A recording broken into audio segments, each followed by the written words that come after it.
البدع والأهواء، أهل البدع العقائدية وأهل البدع السياسية. نقول بيننا وبينكم السلف، بيننا وبينكم الكتب، كان فيقول البدع بيننا وبينكم. طيب. Alhamdulillahi Rabbil Alamin, wassalatu wassalamu ala al-mab'uthi rahmatan lil alamin, wa ala alihi wa ashabihi wa man tabi'ahum bi ihsanin ila yaumiddin. Amma ba'd. Ikhwanil kiram, rahimani wa rahimakumullah. Pada pertemuan yang lalu kita membaca tentang dalil yang dibawakan oleh Syekh Muhammad bin Abdul Wahhab rahimahullahu taala berhubungan dengan ayat-ayat kauniyah serta makhluk-makhluk Allah Subhanahu wa taala al-'azimah yang menunjukkan tentang kebesaran dan keesaan Allah tabaraka wa taala. Karena memang Allah Subhanahu wa taala perintahkan kepada kita untuk melihat dan mentafakuri ayat-ayat tersebut. Nah, sekarang kita lanjutkan. Qala rahimahullahu taala wa rabbu huwal ma'bud. Wa dalilu qauluhu ta'ala ya ayyuhan nasu u'budu rabbakumul ladzi khalaqakum wal ladzina min qablikum la'allakum tattaqun. Alladzi ja'ala lakumul arda firasyan was samaa'a binaa'a wa anzala minas samaa'i maa'an fa akhraja bihi minas thamarati rizqan lakum. Fala taj'alu lillahi andadan wa antum ta'lamun. Qala Ibnu Katsir rahimahullah, al-khaliqu li hadhihi al-asya' huwa al-mustahiqqu lil ibadah. Susunannya sama tidak? Hah?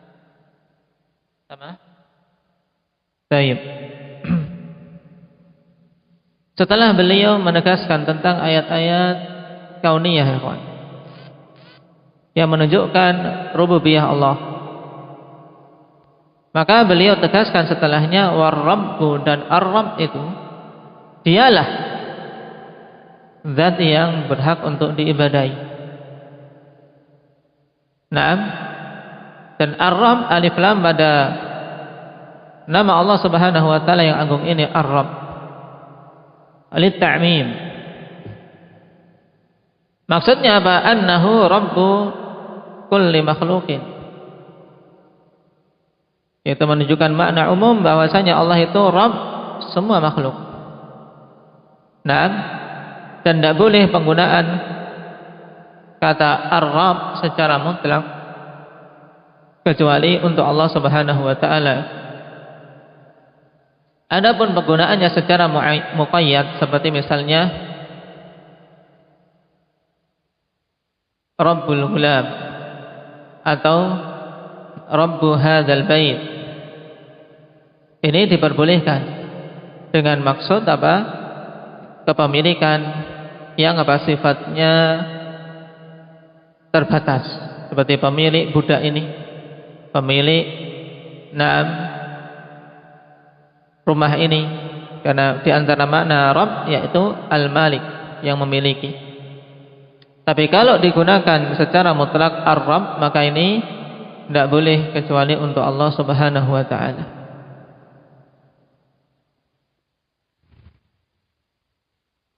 Kemudian perkataan beliau ar-rabbu huwal ma'bud. Huwa ini dinamakan dhamir apa? Arin. Dhamirul fasal. Apa fungsinya?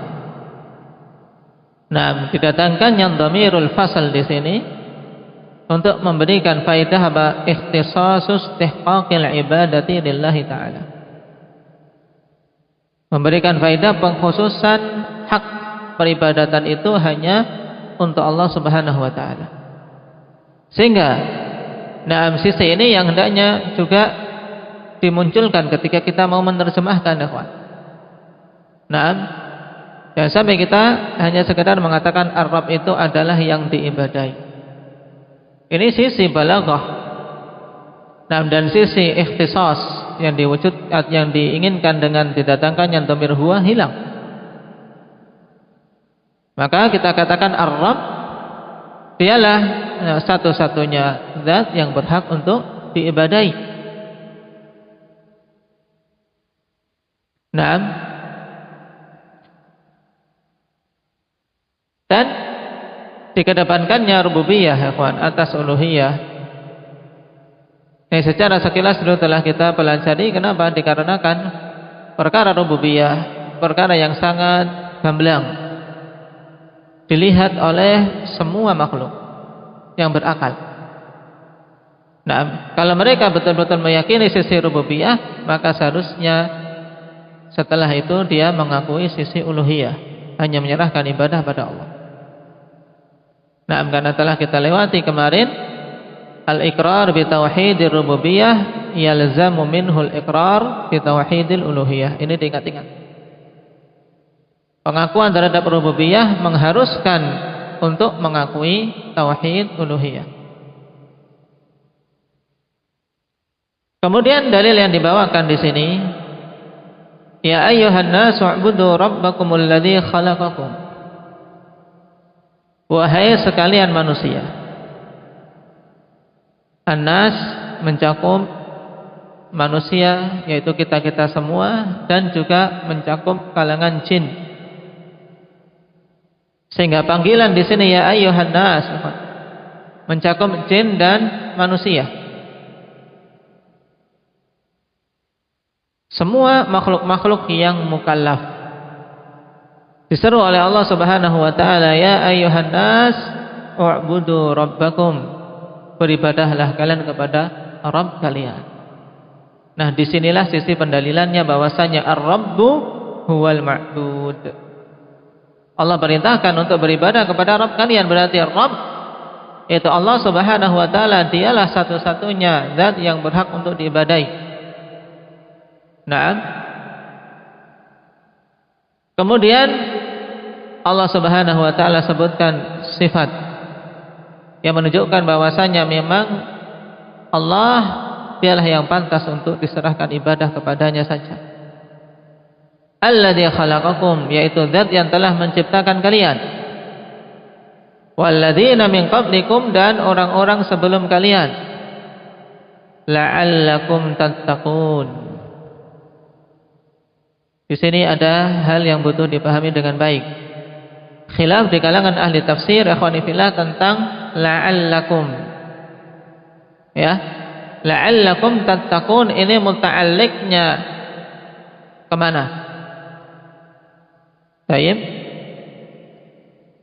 Kebanyakan ulama ahli tafsir ikhwan, na'am, bahwasanya la'allakum ini muta'alliqah biqaulillahi azza wa jalla khalaqakum.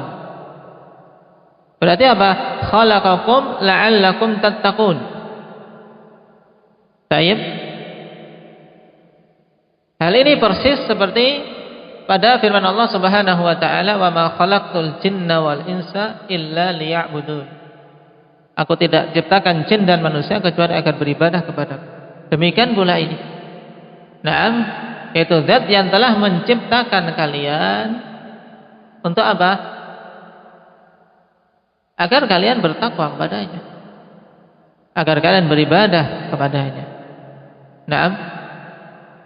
Berarti na'am la'allakum tidak berkaitan dengan ubudu ikhwan, bukan muta'alliq dengan ubudu rabbakum.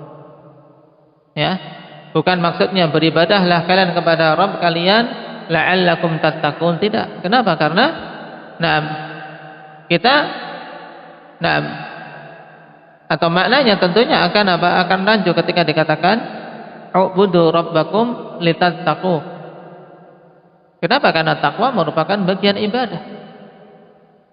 Sehingga makna ayat, perhatikan, wahai sekalian manusia, beribadahlah kalian kepada Rabb kalian, zat yang telah menciptakan kalian dan orang-orang sebelum kalian, agar kalian bertakwa. Berarti apa? Penciptaan ini, Allah ciptakan kita dan orang-orang sebelum kita untuk apa? Untuk kita mewujudkan ketakwaan, untuk kita beribadah kepada Allah Subhanahu wa taala. Paham sampai sini? Sehingga maknanya dalam ayat ini juga terdapat penegasan tujuan kita diciptakan. Sebagaimana dalam ayat wa ma khalaqtul jinna wal insa illa liya'budun. Nah, sisi ini pahami dengan baik. Naam.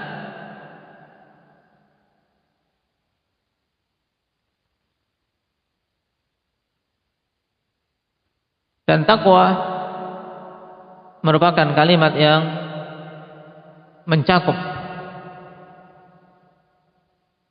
perbuatan melakukan ketaatan dan meninggalkan kemaksiatan-kemaksiatan. Sebagaimana dikatakan oleh Talaq Ibn Habib rahimahullahu taala, at-taqwa an ta'mala bi ta'atillah ala nurin min Allah tarju thawaballah wa an tatruka ma'asillah ala nurin min Allah takhafu azaballah.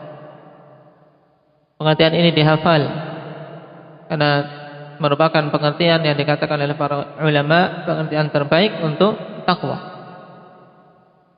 Beramal ketaatan di atas ilmu dan berharap pahala, dan engkau meninggalkan kemaksiatan di atas ilmu karena khawatir azab dari Allah Subhanahu wa taala. Kemudian Allah Subhanahu wa taala katakan, alladzi ja'ala lakumul arda firasya was samaa'a binaa'a. Yaitu zat yang telah menjadikan bagi kalian ini bumi sebagai firash, bumi sebagai hamparan. Dan terhamparnya bumi ya ikhwani fillah dikarenakan luasnya dan kita kecil di atasnya. Nah, sesuatu yang luas, nah, yang besar, walaupun bentuknya ikhwani fillah, bentuknya adalah apa? Berbentuk bulat. Ketika benda itu sangat besar, tentunya makhluk kecil yang di atasnya melihat itu sebagai sesuatu yang terhampar. Nah, sehingga ayat ini tidaklah bertentangan dengan ijma' yang dinukilkan oleh sebagian ulama bahwasanya bumi itu apa? Bumi itu bulat. Kenapa? Karena disebutkannya bumi sebagai firash dikarenakan apa? Berdasarkan sesuatu yang kita lihat. Nah, berdasarkan sesuatu yang kita lihat dan dirasakan, bukan berdasarkan hakikat bentuk bumi itu. Baik. Sebagaimana ditegaskan oleh Syekh Ibnu Utsaimin dan yang lainnya, bahwasanya tidak bertentangan disebutkannya bumi sebagai apa? Hamparan yang terbentang dengan kondisi bumi yang apa? Yang berbentuk bulat. Oleh karena itulah Allah Subhanahu wa taala katakan yukawwirul laila wan nahar. Takwir ikhwani fillah, malam dan siang. Naam, disifati atau dikatakan di sini dengan yukawwiru. Jadi apa? Namanya takwir tidaklah ada kecuali pada sesuatu yang berbentuk bulat. Naam.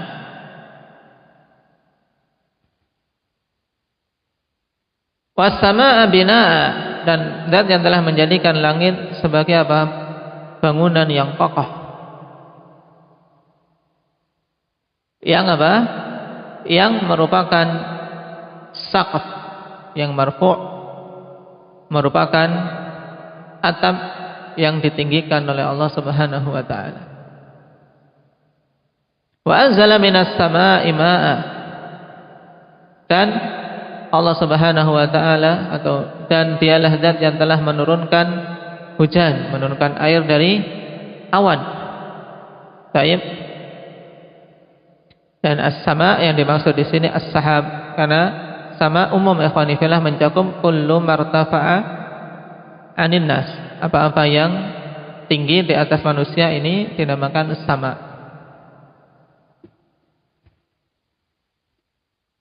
Fa'akhraja bihi minats thamarati rizqan lakum.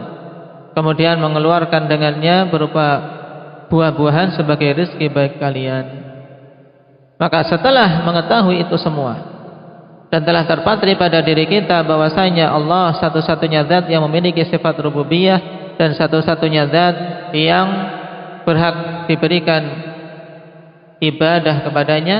Fala taj'alu lillahi andada, maka jangan kalian buat untuk Allah Subhanahu wa taala sekutu-sekutu, tandingan-tandingan.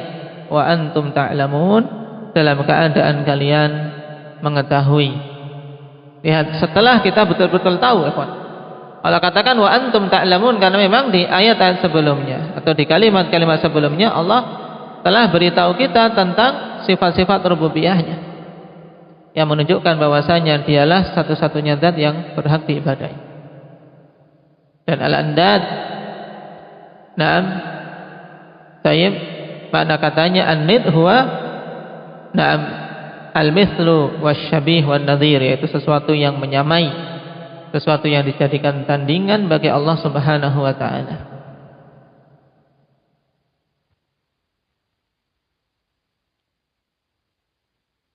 Qala Ibnu Katsir rahimahullahu taala,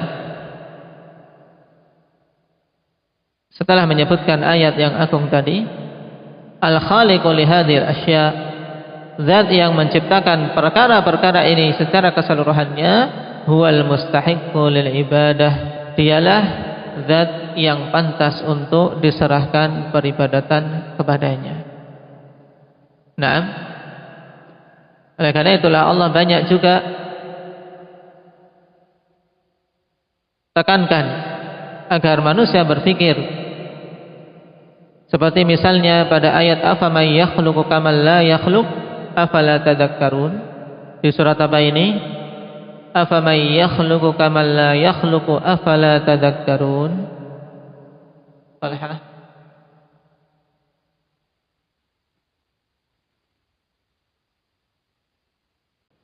Apakah zat yang menciptakan kaman la yakhluq, seperti yang tidak bisa menciptakan? Tentunya beda. Yang menciptakan inilah yang berhak diibadahi, sedangkan yang tidak, ya tidak pantas diibadahi. Afala tadhakkarun, tidakkah kalian mengambil pelajaran dari surat An-Nahl? Naam.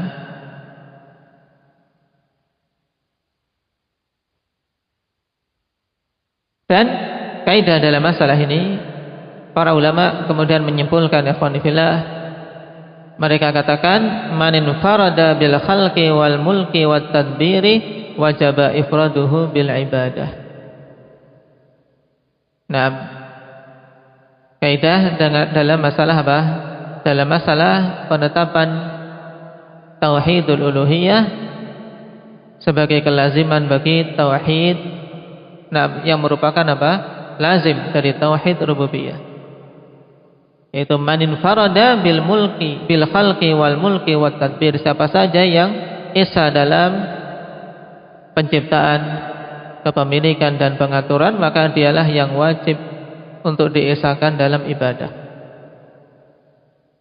Manin farada bil khalqi wal mulki wat tadbir wajaba ifraduhu bil ibadah.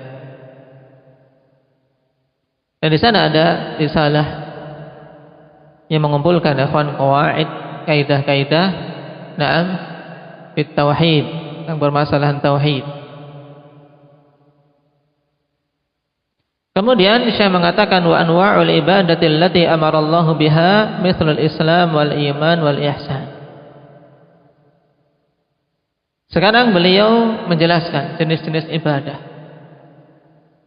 Setelah kita tahu Allah satu-satunya zat yang berhak diibadahi, maka jenis-jenis ibadah yang Allah Subhanahu wa taala perintahkan tersebut banyak. Naam.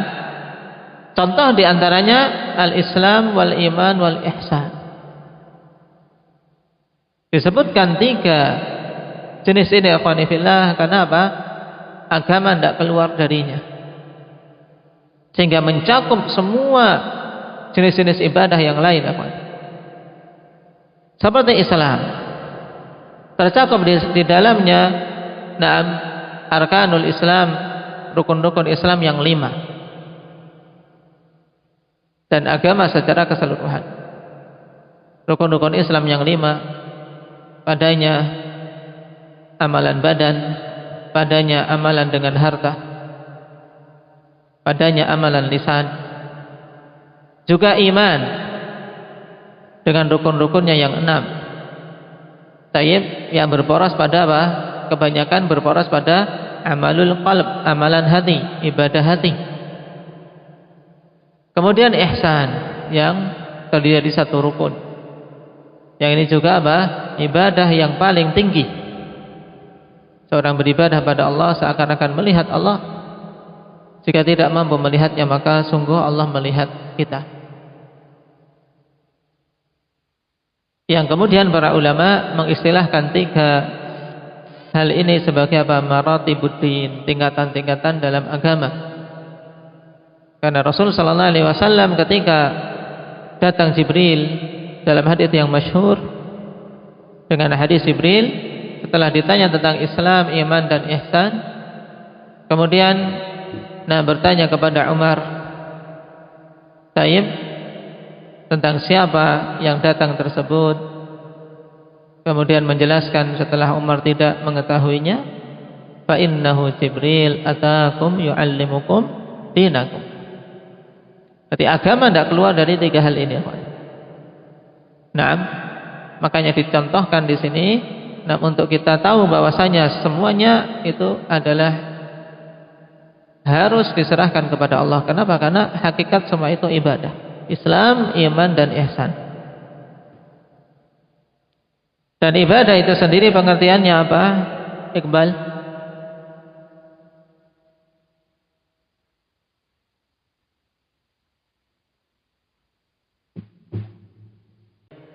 Nah, Syekhul Islam mendefinisikan ibadah dalam kalimat yang masyhur ini. Ismun jami'un li kulli ma yuhibbuhu Allah wa yardah minal aqwali wal af'al adh-dhahirah wal batinah. Itu namanya apa, Rifki? Dicatat. Itulah pengertian ibadah. Besok ditanya ibadah, jangan sampai tidak tahu. Kalau kelewatan, tanya temannya. Karena kita diciptakan untuk ibadah, harus tahu ibadah itu apa. Naam, yaitu suatu kata yang mencakup hal-hal yang Allah Subhanahu wa taala cintai dan ridai. Baik berupa perkataan maupun perbuatan, yang zahir maupun yang batin. Inilah ibadah. Jadi apa saja yang Allah cintai, apa saja yang Allah ridai, berupa perkataan seperti misalnya kalimah la ilaha illallah, kalimah subhanallah, itu ibadah. Nah, sesuatu yang Allah cintai dan Allah ridai berupa perbuatan. Misalnya apa? Bersedekah, memberi sebagian hartanya kepada yang membutuhkan. Ini ibadah. Kenapa? Karena Allah mencintai dan meridainya. Ini dilihat dari sisi perkaranya, ikhwan. Dari sisi perkara ibadah itu, ya tadi yang dikatakan oleh Syekhul Islam Ibnu Taimiyah. Dari sini kita mengetahui, misalnya suatu perbuatan, bersedekah misalnya, ibadah atau bukan, dilihat apakah itu Allah cintai dan Allah ridhai tidak. Kalau ya, maka itu ibadah. Kemudian dari sisi si hamba, dari sisi ibadah seseorang dikatakan, dari sisi si hamba itu yang melakukan ibadah, dikatakan dia telah beribadah ketika memenuhi kriteria apa? Nah, dari sinilah kita bisa mensinkronkan pengertian ibadah yang diberikan oleh para ulama, yang mereka mengatakan bahwasanya ibadah yaitu ghayatul hubbi ma'a ghayatil dhul. Puncak kecintaan disertai dengan apa? Penghinaan diri. Ini definisi ibadah dilihat dari sisi orang yang melakukan. Nah, seseorang ikhwanifillah yang ada padanya ketika melakukan perbuatan itu 2 poin tadi, ada padanya puncak kecintaan diiringi dengan apa? Dengan penghinaan diri, maka dia telah beribadah. Sehingga misalnya seorang datang ke kuburan wali. Seorang datang ke kuburan wali. Walaupun dia tidak sujud ke kubur itu, tapi duduk. Naam, tayyib. Kemudian sambil naam megang-megang pagar. Naam, dia elus-elus pagar itu. Diiringi dengan rasa cinta. Naam, dan apa? Penghinaan diri. Mau keluar dari apa? Komplek pekuburan saja tidak berani membalikkan tubuh. Mundur. Nah, ada ketundukan pada apa? Pada yang dikubur tadi. Ini dia dikatakan sudah beribadah. Ini dilihat dari sisi orangnya, ikhwan. Kenapa? Karena padanya ada kriteria peribadatan, yaitu apa? Puncak kecintaan diiringi puncak penghinaan diri. Sekedar cinta, kalau tidak ada penghinaan diri, ini tidak dikatakan ibadah. Sebagaimana pula penghinaan diri kalau tidak diiringi cinta, ya kawan, ini juga bukan ibadah.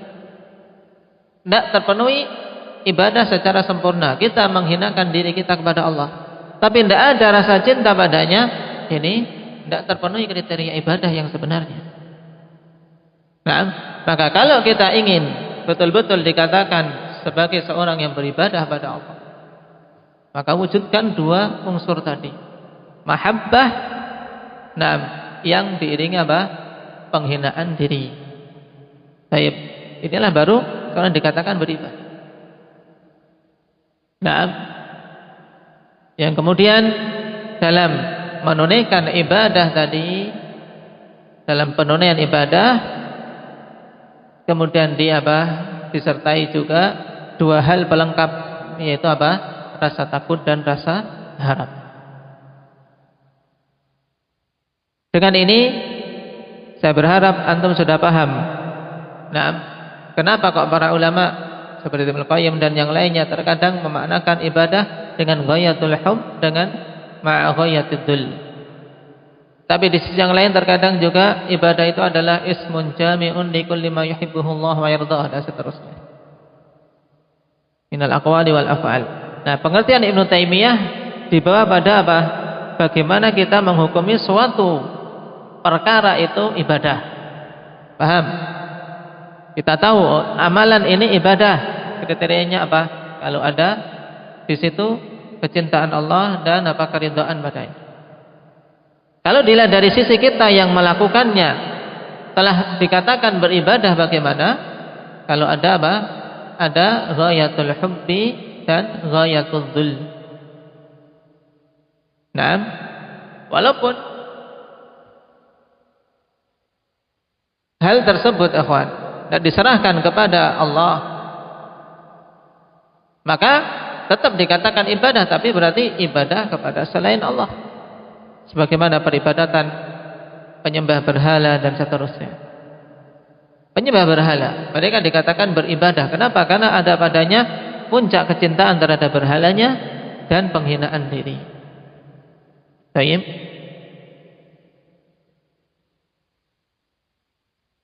Kemudian berhubungan dengan ibadah yang juga harus diingat, bahwasanya ibadah memiliki dua syarat untuk bisa diterima. Apa dua syarat itu? Aba Yusuf? Ikhlas dan mutaba'ah. Ini juga harus betul-betul diingat. Karena kita diciptakan untuk ibadah, harus terpenuhi dua syarat ini, ikhlas dan mutaba'ah. Dalil ikhlas sekarang.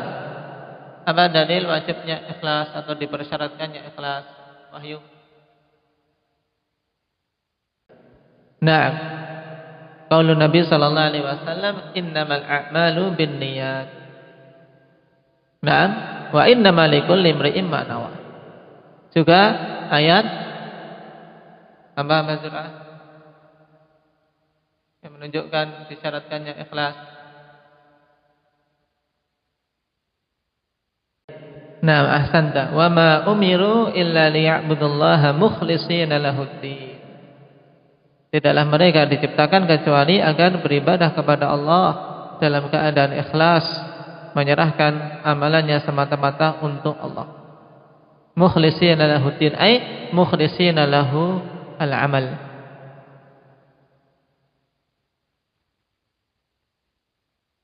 Adapun jenis ibadah, insyaallah kita mulai dari jenis yang pertama yang disebutkan atau contoh yang disebutkan, wa minhu ad-du'a. Dan di antara ibadah-ibadah yang begitu banyak yaitu ad-du'a. Diawali dengan doa, ikhwan. Naam. Karena mencakup semua ibadah. Semua ibadah tidak keluar dari apa kriteria ad-du'a. Kenapa? Karena doa terbagi jadi dua. Ada doaul ibadah dan doaul mas'alah. Doa ibadah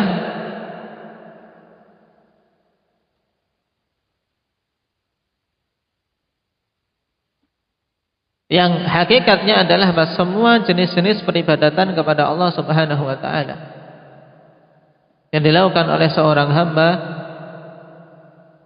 di mana hamba tadi ketika melakukan ibadah tersebut ada padanya rasa harap untuk bisa masuk ke dalam surganya dan rasa takut dari terjatuh di dalam neraka. Nah, disinilah kenapa ibadah dinamakan doa. Kenapa? Karena dalam semua doa mesti kita berharap, mesti kita meminta walaupun tidak terucap. Kemudian doa mas'alah. Nah, inilah yang sering pemahaman kita langsung tertuju kepadanya ketika berbicara tentang masalah doa, yaitu doa yang berisi permintaan kepada Allah Subhanahu wa taala. Baik. Dia meminta kepada Allah hal-hal yang dia harapkan.